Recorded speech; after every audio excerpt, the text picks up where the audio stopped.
break into rich people's homes. One time I ran into a safe and I just knew there was like millions of dollars in there, at least $1 million. And I was like, I'm getting this safe out. But the safe was heavy as hell. So I drugged that out on a sheet. So I got to the front door and now I got to open the door and I got to separate the magnets. So I was like, okay, this alarm is about to go beep for like 30 to 45 seconds. And then it's going to woo, woo, woo, woo. So if I can get this beast to my car in this amount of time, then I'm good. I go back out the window. I go back to my car. I get in my car. I back that thing all the way to the front door. I have my car literally backed up all the way to their front door, over their grass and their sidewalk, looking suspicious as hell, with the trunk open and both back doors open. And as I'm doing this, I'm pulling the safe out. The safe is not gliding anymore because now we're on concrete and we're on grass. As I'm going to my car and I'm like, oh, I'm dragging the safe, I kind of see like somebody moving out my peripheral. And when I look, it's the freaking neighbor. I have to look at him now because he's approaching. I can see he's moving closer.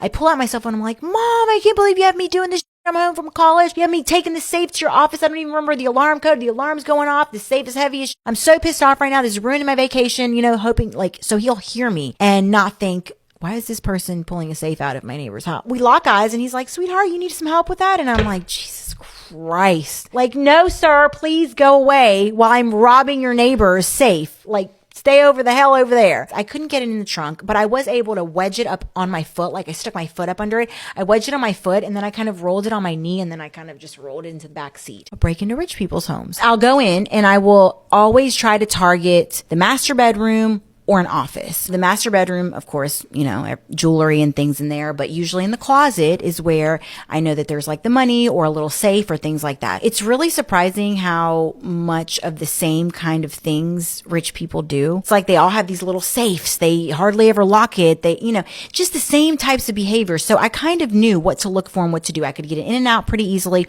I had my car, which was my personal car, which was a Mercedes. I also had some stolen license plates that I had stolen. I was just going to ask that. Was it registered to you? Yeah.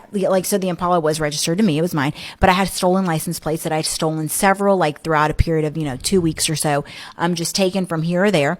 And I would put that over I just put it right on top of my license plate, literally with tape, with big duct tape. Just put two big things behind and slap it on and just cruise on out. Try to make sure I drive safe. I surprisingly never got pulled over, not once. I met a Russian, thought he was just like super mysterious and powerful. And he had this big S500 Mercedes black. My best friend was like, stay away from him completely because he is trouble. He's bad news. And I was like, why?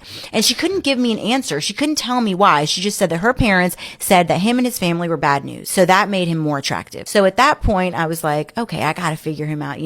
I ended up leaving the party that night. And he actually cut me off in my car and he was like, hey, where are you going? And I was like, home. And he was like, well, you want to go hang out? And I was like, yeah. Do I? Yeah.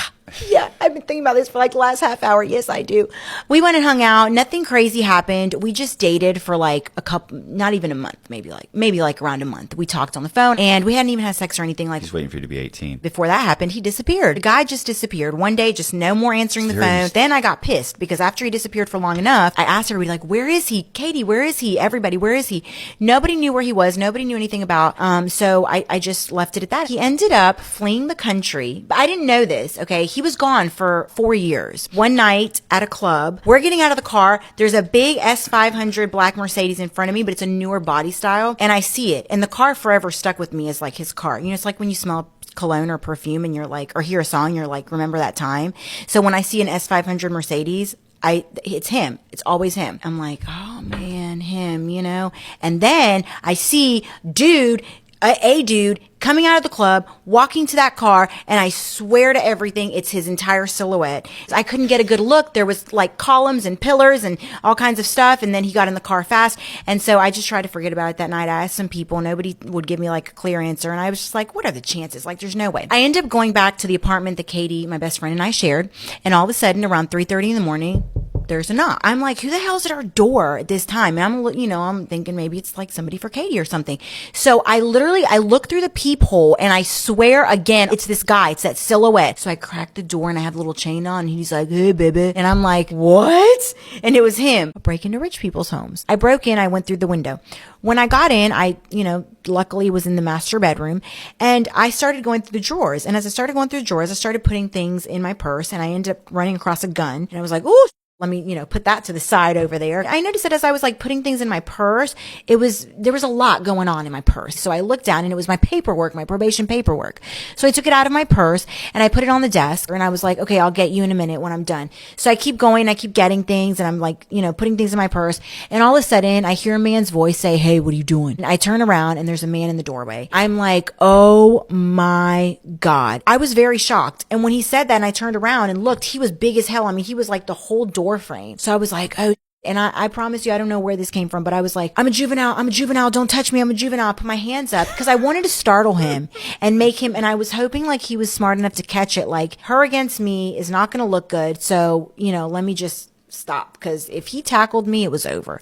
So I was like, I'm a juvenile, don't touch me. And I kept backing up until I got to the door. And thank God he didn't move. He looked totally shocked, totally freaked out, and totally confused. So I backed all the way up to the wall. Once I hit the wall, I turned around and I bolted out the window. When I bolted out the window, I ran, I jumped the fence, I get into my car, I was like really athletic, I was jumping fences, parkour, and then I get in the car. When I get in the car, I start to drive off and I look over my purse and I'm like, the probation papers with my name and my address and my birth date and like everything else are on this guy's dresser. So at this point I was like, okay, I have to make a decision. You can go back and there's a 50-50 shot of getting caught. He can walk in on you and tackle you to the ground, but there's also a 50-50 chance you could get out scot-free and be done. Believe it or not, I went back. I did actually get in. I jumped in. I heard the guy talking outside very loud. He had a very deep voice. I heard him. So I knew he was outside. I got in the window. I got my papers and I got back out. But unfortunately, as I was jumping the fence, for some reason, I did something different. Like I'm a creature of habit. So when I came back to his house, I didn't park directly behind his home. I parked in the next door neighbor's home, just like maybe 10 feet up. So I jumped the neighbor's fence, trying to kind of hear and gauge what was going on. And that's when I heard him outside and I jumped his fence and went back in through the broken window. But when I went back out of his house, I ended up jumping the neighbor's fence and then having to jump another fence to get to my car. Same way I came in, I was going out. So instead of just going out in his backyard and jumping dude's fence and running a little further down to my car, I just jumped 2 fences and it was just so bizarre. But I did it. And in the midst of doing that, as I think I'm about to get away and hurdle my last fence, I get tackled. So I did get arrested that day, the same day I signed probation. I ended up getting sentenced to a longer rehab. You still didn't get jail time? I ended up pleading guilty to felony possession of a firearm and I called home. I'm happy because my lawyer, I done gave him $75,000. He like, oh, you're not going to receive no more than 18 months probation or 18 months in prison. I'm like, shit, guilty? I am guilty. Right. Yeah, that's an easy charge to prove. They've got you on tape shooting a gun. Guilty. Or even handling a gun. Right. Guilty. Call home. Everybody's crying. I'm like, what's wrong with y'all? I'll be home. I can go do 18 months. We're going to be fine. When I get out, I still going to have everything. They was like, you all over the news. I'm like, I know, I just went to court today. They say, no, you're on the news. You're on every station. I'm like, I know. They were like, no, you just got hit with a 47 count indictment. I say, what? I just pled guilty today. How they hit me with a 47 count indictment? It's an extra criminal history level. Oh, yes. So pled guilty to the gun charge. The same day they hit me with the 47 count indictment, tricked me. Again, I got tricked. Okay, Wilson, we're going to throw out 45 counts. What they did was, if I had your identification or your information, so forth, for one name, I got tax fraud, theft of government funds, aggravated identity theft, and wire fraud on one name. This name, again. So there's a total of 8 charges already just for 2 names. So I think they hit me with 15 names, but I had a 47 count indictment. After it all was said and over with, they hit me with a 250 victims or more. Tell me how. I'm charged on paper with 15 names. 4 charges here, conspiracy, and y'all hit me with a 250 victims. But how was it 250 victims? The only victim was the IRS. yeah, that's not how they look at it.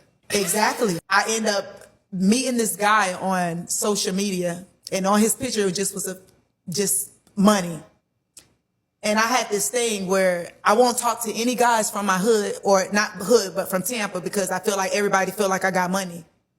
But this guy, he looked like he had money, so I don't want to mess with nobody that's going to use me for money. I'd rather be with someone equal. All right. He was a CI. He come get me. He meet me on several occasions. He got my hair done. When he get my hair done, he give me crispy $100 bills. I thought marked money. I always thought marked money was like marked, but no, it's the numbers on the money. And when the feds came to my house, this how I knew, like, you know, when you in jail, you been there, you replay everything that happened. Like, dang, that was that, or this was this. He take me to a gun range one day. He said he was taking me out to eat. He go to the gun range. He said, I got to go meet somebody. He go in there for like 15 minutes. And he was like, step out. I was like, for what? He was like, come on. I'm like, okay, we at the gun range. I ain't never shot a gun. Let me go in this gun range and shoot a gun. When we went in there, keep in mind, he just was in there 15 minutes. They say, good evening. Have y'all been here before? Have y'all? He told me he was coming to meet his friend. He just was sitting in there for 15 minutes. Whatever questions they needed to ask, they could have asked him already, because he was already in there. They were setting up the surveillance.